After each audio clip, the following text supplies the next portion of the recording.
Hello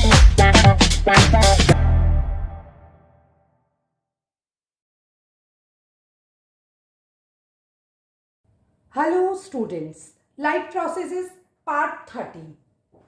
तो previous जो videos थे उनमें हमने हार्ट की फंक्शनिंग को डिस्कस किया था, कैसे बॉडी एक्सहेल करती है ऑक्सीजन को, और विंड पाइप से होती हुई ऑक्सीजन कहाँ पहुँचती है, लंग्स में पहुँचती है। और उसके बाद लंग्स से क्या होता है, ऑक्सीजनेटेड ब्लड बनता है, मतलब ब्लड जो है ऑक्सीजन को कैरी करके लेके जाता है और हार्ट तक पहुंचाता है। तो यहां पर को हम पहले इस डायग्राम को डिस्कस करेंगे इस वीडियो में, उसके बाद रेस्ट ऑफ द पार्ट को पूरी तरह से पढ़ेंगे। और एक बात मैं फिर से कहना चाहती हूँ कि जो एनसीईआरटी बुक में आपका जितना भी टॉपिक है, मैंने उसको कोशिश की है पूरा का पूरा कवर करने की, और बिल्कुल सिंपल लैंग्वेज में। इसीलिए मैं बीच में कुछ भी नहीं बोलती हूँ, कुछ भी एक्स्ट्रा नहीं डालती हूँ, सो दैट आपको एक एक चीज क्लियर हो जाए, और वो भी बिल्कुल सिंपल वे में। मैंने उसकी लैंग्वेज को, एनसीईआरटी की लैंग्वेज को पकड़ के सिंपल वे में प्रेजेंट करने की कोशिश की है। अगर आप कोई कुछ और चेंजेस चाहते हैं तो आप मुझे कमेंट सेक्शन में बता सकते हैं, तो मैं अपने वीडियोस में वो चेंज लाने की कोशिश करूंगी। बट मैं इतनी गारंटी देती हूँ कि अगर आप सीरियसली इन वीडियोस को देख लेंगे तो आपको पूरा चैप्टर इजीली कवर हो जाएगा without wasting a single second. तो अभी शुरू करते हैं यहाँ पर को। तो मैं यहाँ पर को आती हूँ फिर से। इस पार्ट को आप देखिए, ये जो रेड कलर की नेट्स दिख रही हैं आपको, ये एक्चुअल में कैपिलरीज है। और कहाँ पर को प्रेजेंट है ये कैपिलरीज, एल्वियोली में, लंग्स के पार्ट में, जहां एक्सचेंज ऑफ गैसेस होता है, जो कि मैंने प्रीवियस वीडियो में आपको बताया है। अगर आपने प्रीवियस वीडियोस नहीं देखे हैं तो बीच से वीडियो मत देखिए, ये मेरी आपसे रिक्वेस्ट है, क्योंकि आपको पहले पुराना टॉपिक क्लियर होना चाहिए, उसके बाद ही आप आगे इसको समझ पाएंगे।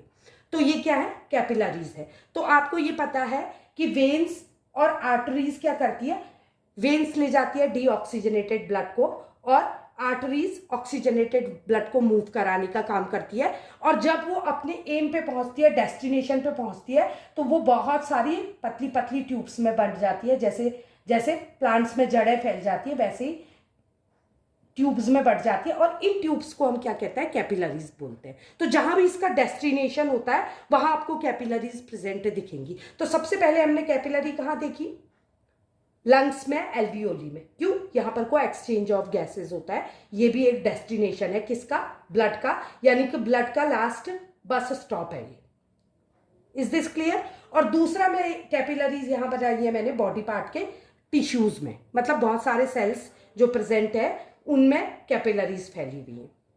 तो ये जो नेट दिख रहे हैं ये कैपिलरीज है, ये बॉडी पार्ट की कैपिलरी, और ये आपके एल्वियोली में प्रेजेंट कैपिलरी। तो ऑक्सीजन जब यहां आ जाती है, कैसे, इनहेल करने के बाद लंग्स में, एल्वियोली में आ जाती है, तो कैपिलरीज के थ्रू जो ऑक्सीजन होती है वो ब्लड में चली जाती है। कैपिलरीज में क्या होता है, ब्लड प्रेजेंट होता है, और ब्लड में आरबीसी में जो है रेस्पिरेटरी पिगमेंट प्रेजेंट होता है, जो कि मैंने बताया था आपको, जिसको क्या कहते हैं, रेस्पिरेटरी पिगमेंट को haemoglobin.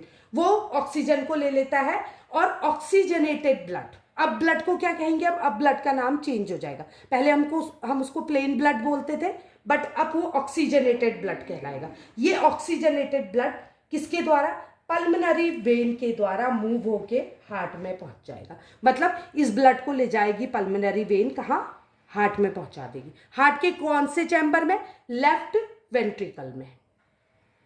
Is this clear to you. अब उसके बाद क्या होता है, सॉरी, पहले एट्रियम होता है फिर वेंट्रिकल होता है, तो कहाँ ले जाएगी, लेफ्ट एट्रियम में ले जाएगी। ठीक है।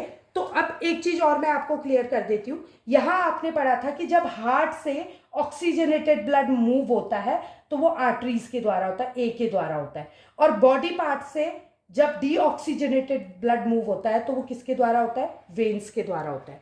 लेकिन इसमें उल्टा चलता है, इसमें पल्मनरी वेन के द्वारा ऑक्सीजनेटेड ब्लड मूव करता है, किस डायरेक्शन में, फ्रॉम लंग्स टू हार्ट, और पल्मनरी आर्टरीज में के द्वारा क्या होता है, डीऑक्सीजनेटेड ब्लड, जो कि बॉडी पार्ट से आया था किसके द्वारा, वेन्स के द्वारा, कहां डाल दिया गया था, हमारे हार्ट में।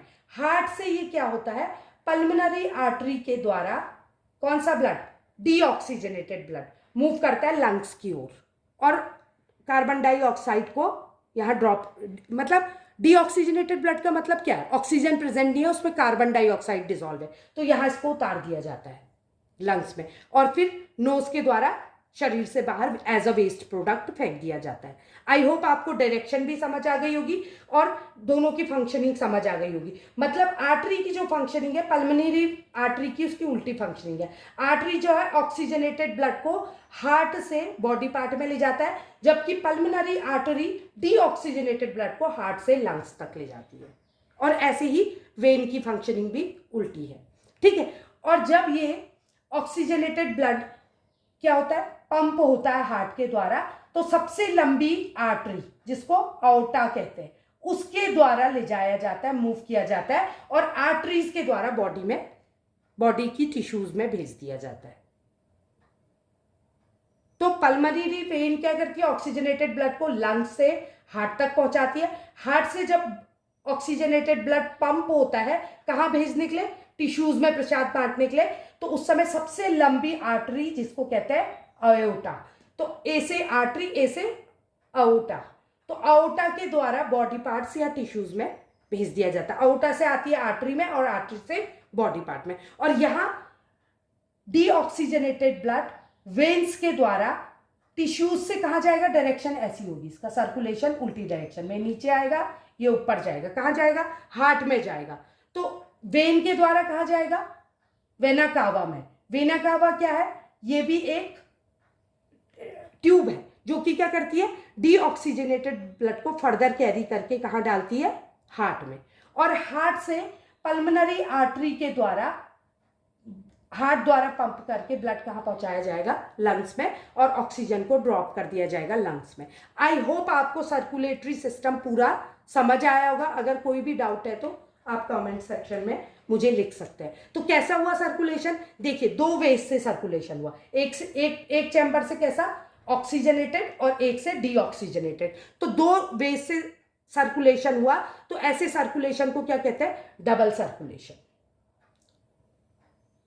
तो जो भी, जैसे ह्यूमन बीइंग है, एम्फीबियंस है, रेप्टाइल्स हैं, जिनमें क्या होता है, हार्ट में 4 या 3 चैम्बर होते हैं, उनमें क्या होता है, हमेशा डबल सर्कुलेशन होता है।